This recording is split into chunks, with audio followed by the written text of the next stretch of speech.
What if everything you thought you knew about Britney Spears was only half the story? For nearly 2 decades, the world has seen her as the tragic pop princess, the woman who fought her way out of a conservatorship and reclaimed her freedom. But now, her ex-husband, Kevin Federline, is pulling back the curtain, and what he claims inside his new memoir, You Thought You Knew, is shaking Hollywood to its core. From shocking late-night incidents involving their children to chilling stories that even die-hard fans are struggling to believe, Federline says the truth behind Britney's life is far darker than anyone ever imagined. And after reading what he's revealed, it's clear this isn't just another tell-all. It's a desperate warning from a man who says he's watched Britney spiral towards something irreversible. But before we get to the jaw-dropping moments that have everyone talking, let's rewind to how Kevin Federline, a young dancer from Fresno, went from background performer to the center of one of pop culture's most chaotic love stories. Before Kevin Federline became one of the most talked about men in Hollywood, he was just a kid from Fresno chasing a dream. Not fame, not fortune, but rhythm. He spent years grinding as a backup dancer, sharing stages with artists like Pink and LFO, slowly building a name in the industry. Life was simple then. Long rehearsals, tour buses, and the kind of energy only live performance could bring. But that all changed the night he met Britney Spears. It wasn't some grand celebrity introduction. It was a chance encounter at a Hollywood club called Joseph's. Britney was already one of the biggest stars on the planet, and Kevin was instantly swept into her orbit. Within weeks, he wasn't just dating a pop icon, he was living in her world. Her team warned him to be careful. One security guard even told him, "You're stepping onto a sinking ship." At the time, Kevin didn't understand what that meant, but as he would later admit, that was the first real sign that life with Britney wasn't going to be the fairy tale everyone imagined. From whirlwind romance to world tours, Kevin suddenly went from backup dancer to tabloid obsession, and it didn't take long before the spotlight began to burn. But nothing could have prepared him for the moment that would change everything. A night in Amsterdam that shattered the illusion of happily ever after. It was supposed to be just another stop on Britney's European tour, a glamorous night in Amsterdam filled with parties, music, and the kind of whirlwind excitement that followed them everywhere. But according to Kevin Federline, what happened that night became the first real crack in their relationship, the moment he realized that the fantasy was starting to fall apart. After a long evening of club hopping, Britney told him she'd be right back. Just a quick errand before heading to bed. But when she didn't return, something in his gut told him to go look for her. What he found would stay with him for years. As he opened the door to a nearby hotel room, he says he caught Britney making out with one of her dancers, a woman named Teresa. Shocked and humiliated, Kevin packed his things, ready to leave the tour for good. But before he could walk away, Britney showed up in tears, apologizing and begging him not to go. Against his better judgment, he stayed. But he admits that moment changed everything. In his words, that night was a turning point. She realized, "I wasn't there for the fame or the perks." From that point on, Kevin says the trust between them was never the same. And as the tension grew behind the scenes, the couple's glamorous love story started to twist into something darker, something even he couldn't control. But the betrayal in Amsterdam was just the beginning. What came next, a fight involving drugs, anger, and a shocking discovery that ended their marriage, would blow their entire world apart. By 2006, Kevin Federline and Britney Spears were no longer Hollywood's golden couple. They were barely holding it together. Behind the glossy tabloid photos and red carpet smiles, Kevin says the tension at home had reached a breaking point, but nothing prepared him for the night that would finally end it all. It was Halloween, the same night Kevin was celebrating the release of his debut album at Paramount Studios in Los Angeles. Britney had told him she wouldn't come, but she showed up anyway, bringing along her brother, father, and a well-known actress. At first, it seemed like an olive branch, until Kevin walked into his dressing room. According to his memoir, what he saw stopped him cold. Britney and the actress using cocaine. He says it wasn't the first time he'd seen her do it, but this time, something snapped. Kevin confronted her, pleading, "Please don't go home and breastfeed the kids like this. Call your mom, we'll get the formula. You can't do this." Britney didn't take it well. She allegedly threw a drink in his face and stormed out, leaving Kevin to call her mother in panic, warning her not to let Britney near the kids that night. The next morning, he contacted his lawyer demanding that Britney stop breastfeeding, a move that sent their already fragile marriage into freefall. Days later, Kevin was in Toronto promoting his record when a TV producer blindsided him just before going on air. "How do you feel about Britney filing for divorce?" That was how we found out it was over. No phone call, no goodbye, just headlines. The breakup made him one of the most mocked men in pop culture, branded a gold digger, a joke, a failed rapper. But behind the noise, Kevin says he was terrified, not for his image, but for his kids, because what came next would be far worse than a messy divorce. And according into his new memoir. It was only after the split that Britney's behavior around their children became truly alarming. By early 2007, the world had already chosen its headline: Britney Spears loses control. But inside Kevin Federline's new memoir, the story sounds far less like tabloid chaos and more like a complete emotional breakdown that he says he witnessed up close. He remembers the night everything changed, when Britney locked herself inside a bathroom with their son Jaden and refused to come out. He says she was convinced that Jaden was being mistreated at his home and no one could talk her down. Police surrounded the house. Hours passed, and when she finally emerged, it wasn't the pop star the world had adored. It was someone completely lost. Federline writes that watching her being wheeled out on a stretcher, strapped down and terrified, made him physically sick. He says, "This was someone I had loved, someone who needed help, not headlines." Britney was placed on a 5150 psychiatric hold, and as the world obsessed over the footage of her shaved head and umbrella-wielding rage, Kevin says all he cared about was keeping his children safe. He describes that period as a blur of court hearings, custody battles, and a media circus that refused to die down. Every move Britney made, every coffee run, every glance at the cameras became breaking news. And though fans rallied to free Britney, Kevin insists that what she needed wasn't freedom, it was structure, protection, and people willing to tell her no. Still, even he admits he never wanted things to go this far. The world watched her unravel, but behind every meltdown was a person screaming for help. It was out of that chaos that the conservatorship began, a decision Kevin says he supported at the time, believing it was the only way to save her and her children from total collapse. But years later, when the world turned on the conservatorship and demanded Britney's release, Kevin found himself standing on the opposite side of the movement that defined an entire generation of pop culture. When the conservatorship began in 2008, most fans saw it as another cruel chapter in Britney Spears' life, a system that stripped her of freedom and turned her into a puppet for her father. But Kevin says from where he stood,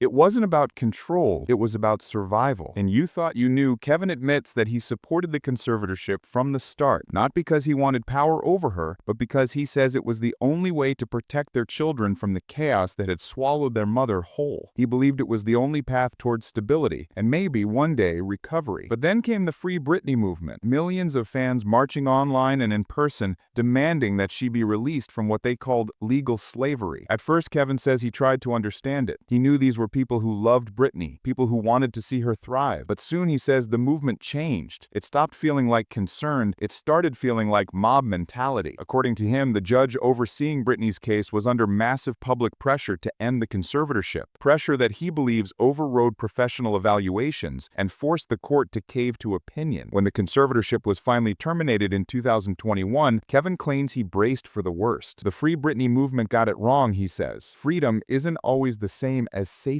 What we needed was not to free her, it was to save her. In his view, the people who once shouted "Free Britney" should now be rallying for a new cause: Save Britney. And if his warnings are right, the story of Britney Spears might not be over. It might just be entering its most dangerous chapter. Even years after their divorce, Kevin Federline says he can't shake the unease he feels about Britney Spears' life today. In his memoir, he paints a picture that's far from the glossy headlines or triumphant comeback stories. According to him, the signs of danger are all around: erratic behavior, isolation, constant turnover of people in her life, and a refusal to accept help. Kevin writes that the clock is ticking, and he fears that something irreversible is approaching. From where I sit, it's the 11th hour, he warns. He describes a scenario where their sons Preston and Jaden could be left holding pieces of a situation they can't control, witnesses to their mother's struggles, but powerless to intervene without being blamed or attacked. He admits he hasn't spoken with Britney in years, but the urgency in his words is palpable.